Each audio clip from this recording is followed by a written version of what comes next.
It was in the summer of 1897 that a singular convergence of minds, ambitions, and failures occurred in a region of England that had long enjoyed its quietude, a sloping corner of Surrey, where the low hills roll away from the smoke of London like the hem of a forgotten cloak.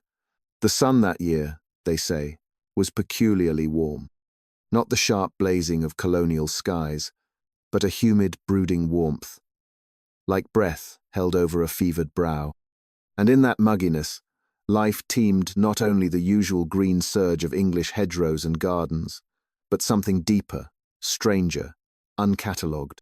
In his modest hothouse in Croydon, Mr. Winter Wedderburn was attending to a batch of orchids with a care bordering on reverence. He was not a man of action nor even much of appetite, unless it were for the slow drama of botany, the endless gestation of petals.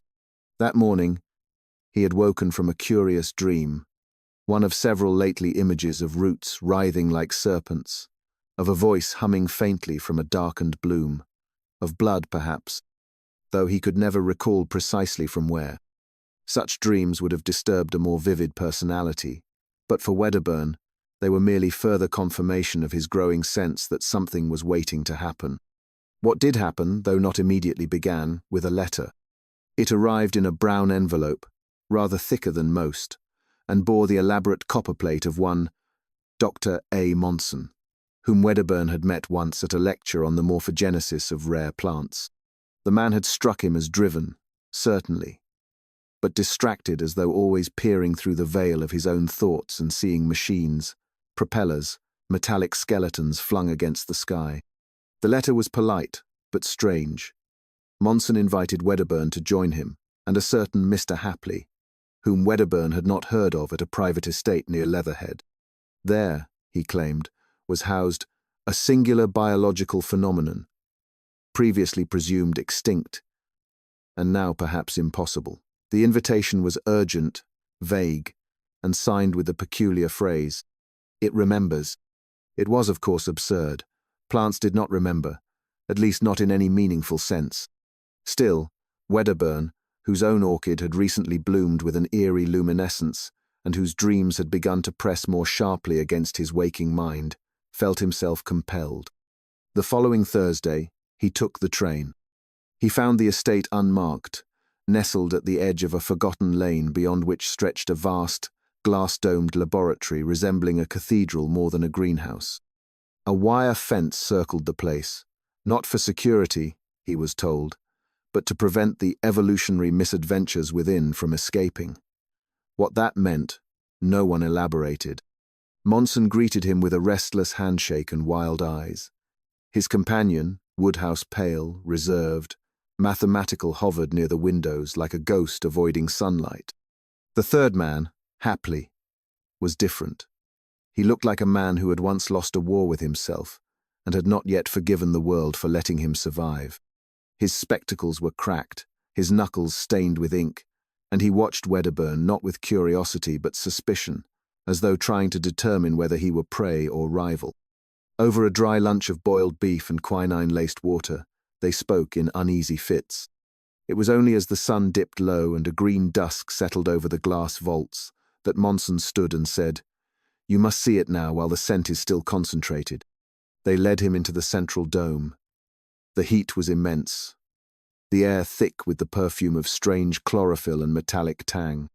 Wedderburn's own orchid, the one he had brought in a sealed box, had already been transplanted into a central pedestal, where it now stood among others of similar genus but utterly unfamiliar arrangement. Some moved slightly in the still air, their leaves curled like sleeping ears. Others bore markings that looked alarmingly like eyes. And then, in a far alcove, a single massive bloom glowed faintly, as though catching light from a source within the soil.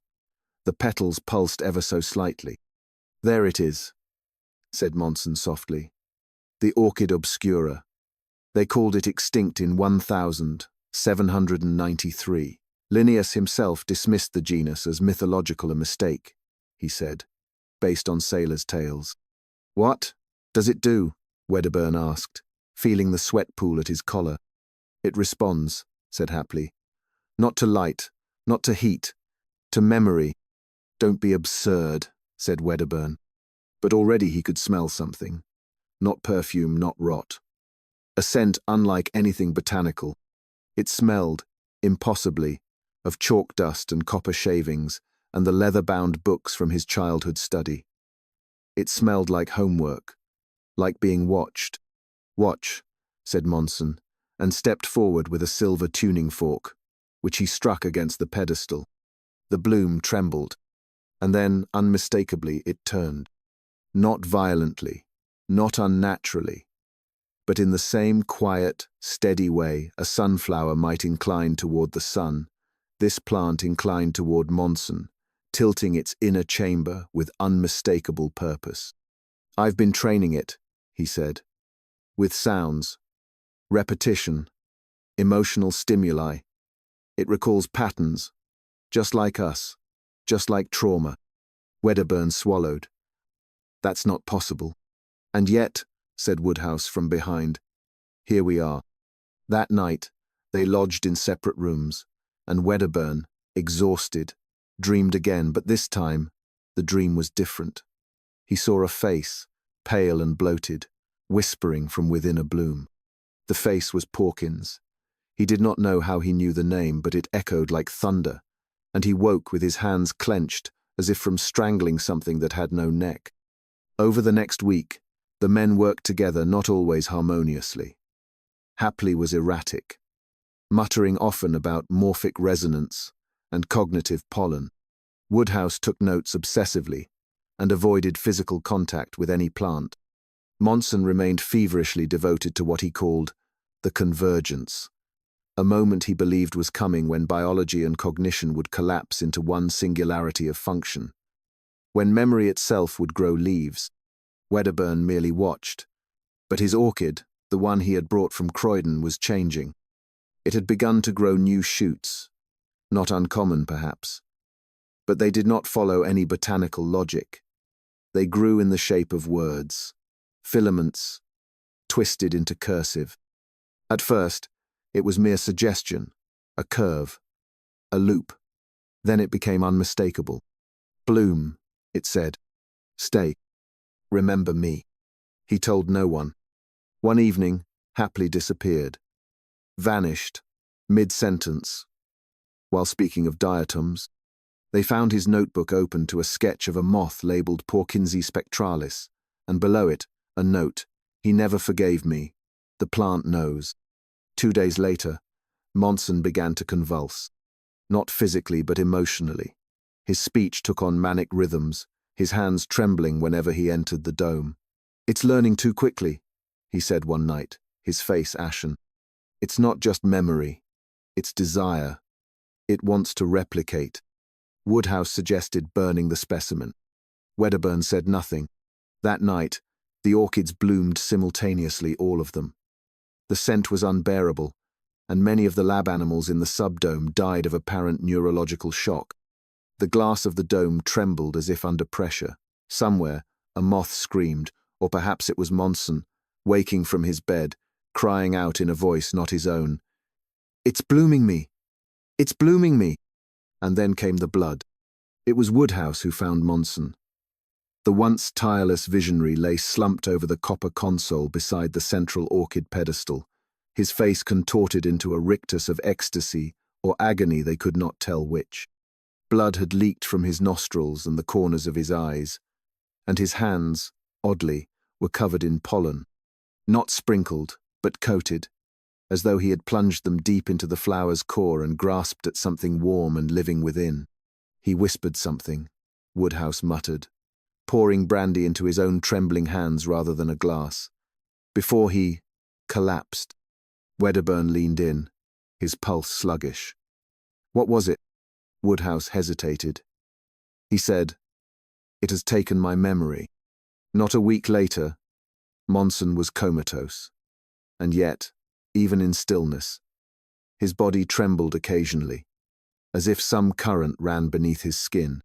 They placed him in the cooler wing of the estate, beside the disused aviary, but his breathing did not slow, nor did the faint scent of orchid ever leave his clothing. He had become, in a sense, fertilized. Hapley remained missing. His name was spoken less often now. Woodhouse seemed to believe he had wandered into the hills in a fugue, but Wedderburn suspected he was nearer than they imagined, for the orchids had changed, not just his all of them. Where once the roots had tangled blindly in soil, now they pressed to the glass pots in rhythmic undulations.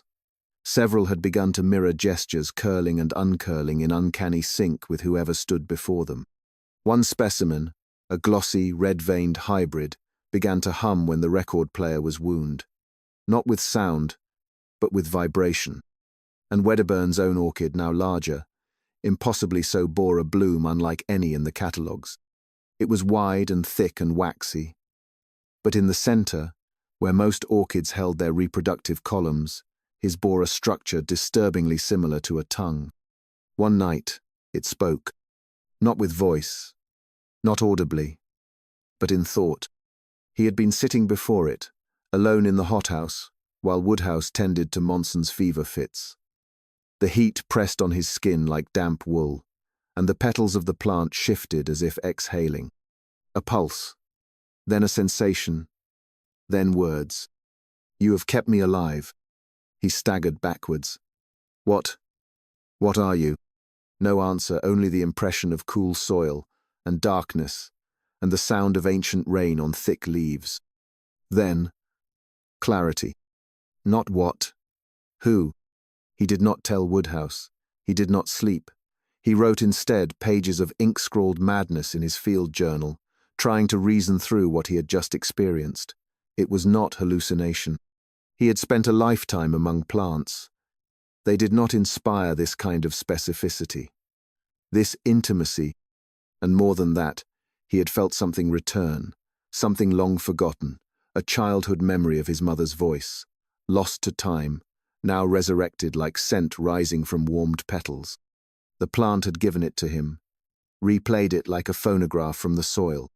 He began to wonder if it were truly memory the plant accessed or something else, something deeper, a substrate, a universal root system beneath consciousness, the mycelium of souls. He began to call it the retainer. Soon, other plants joined the chorus. Woodhouse noticed. He became silent, watchful. "I think," he said one morning as frost kissed the outer glass of the dome, "we are being remembered." Wedderburn looked up. "You mean watched?" Woodhouse shook his head.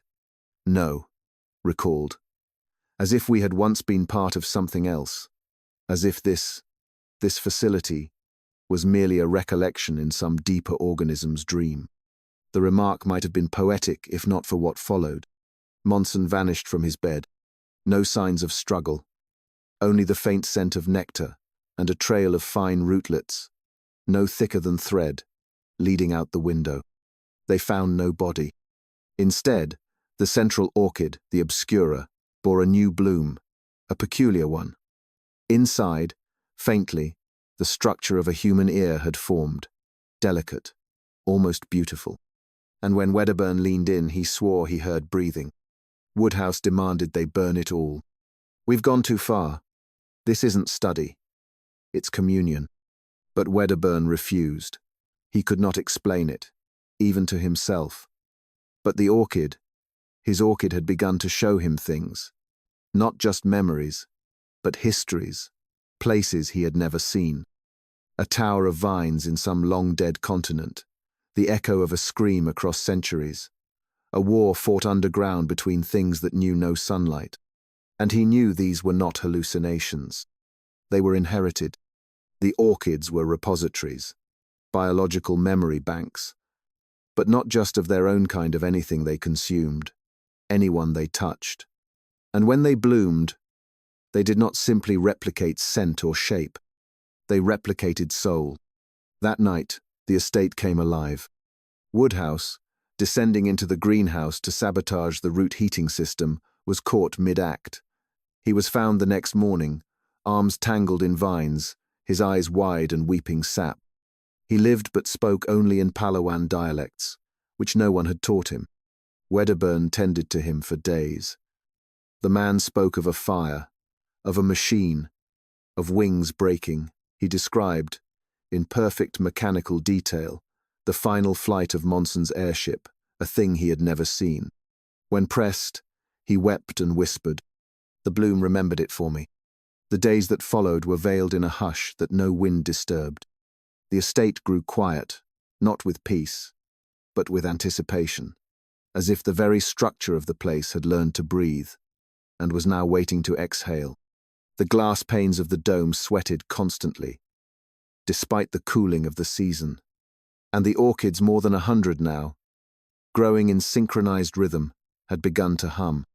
Not musically, nor in any sound that the ear could quite receive, but inside, Wedderburn felt it in his teeth, in his spine, a resonance biological perhaps, but more likely cognitive, the sense that his thoughts were no longer entirely his own. Woodhouse had ceased speaking English altogether.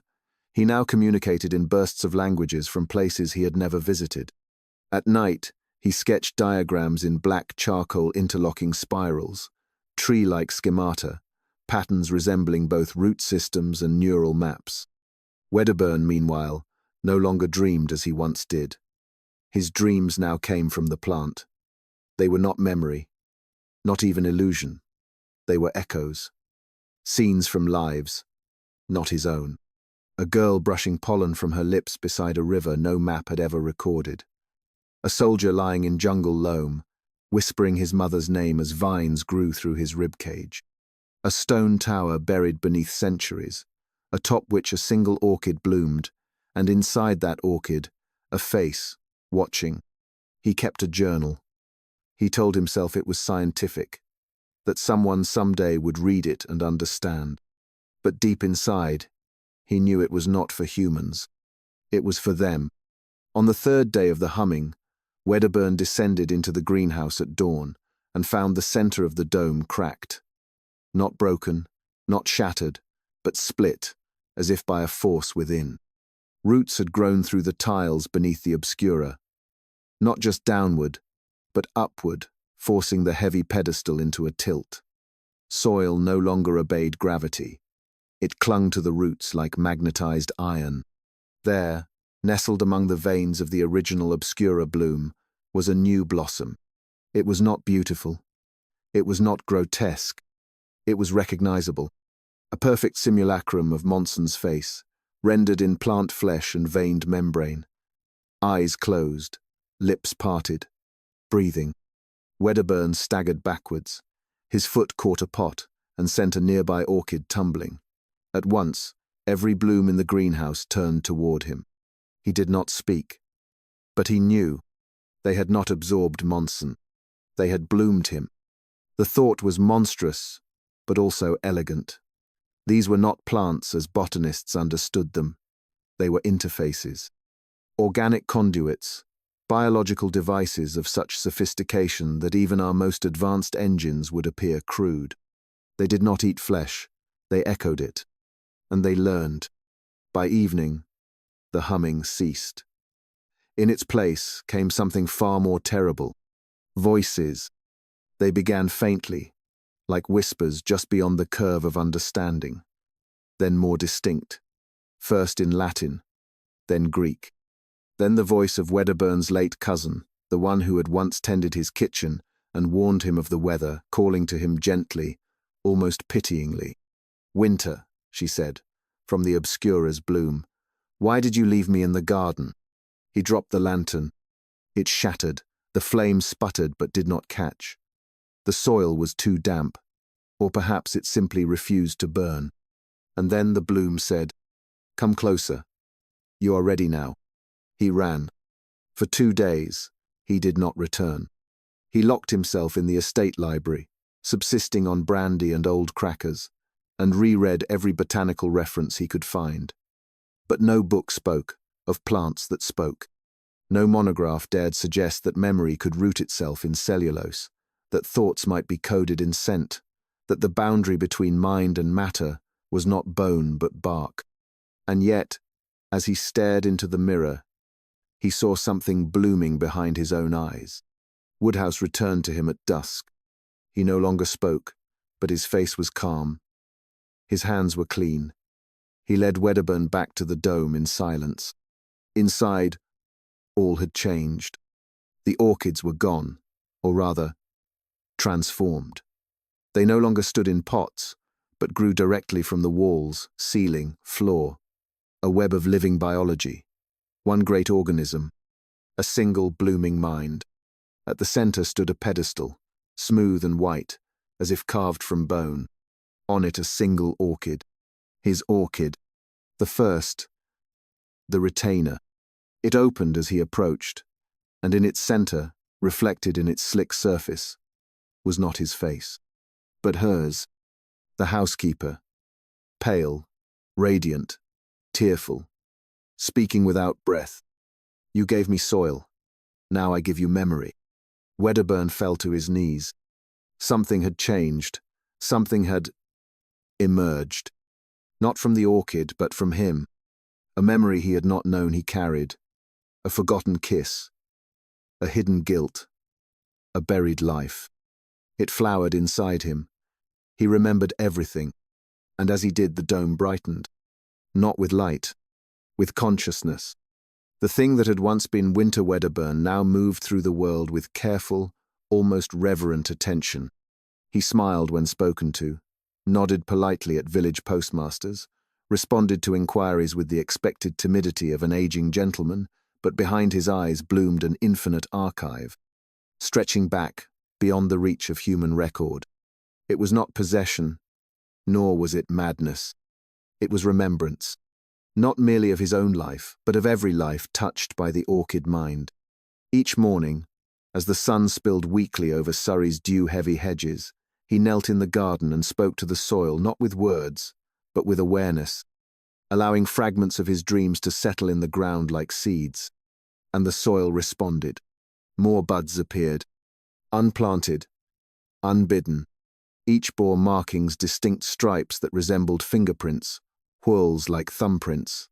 In time, he recognized them. Each orchid was a portrait not in shape, but in memory. Monson's dream of flight.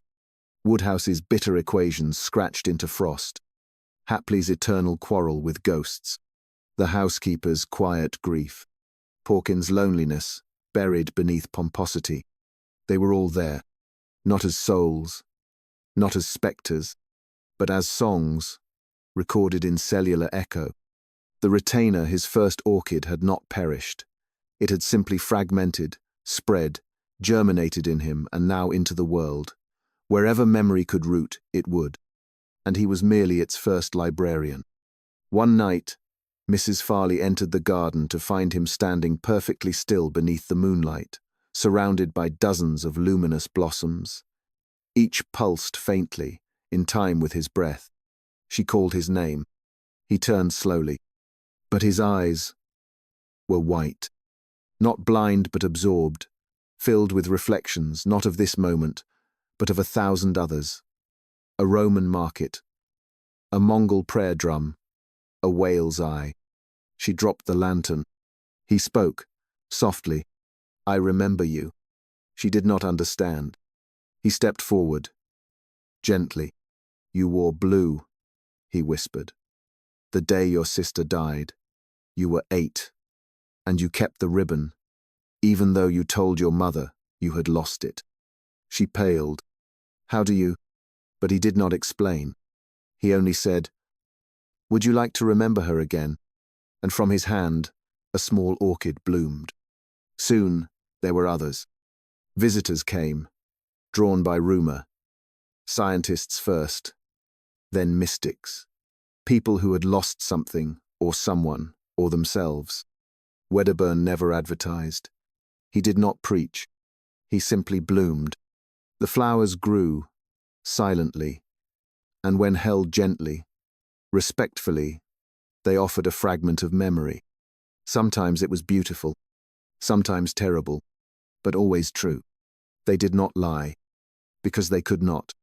One day, a man arrived from the Royal Society.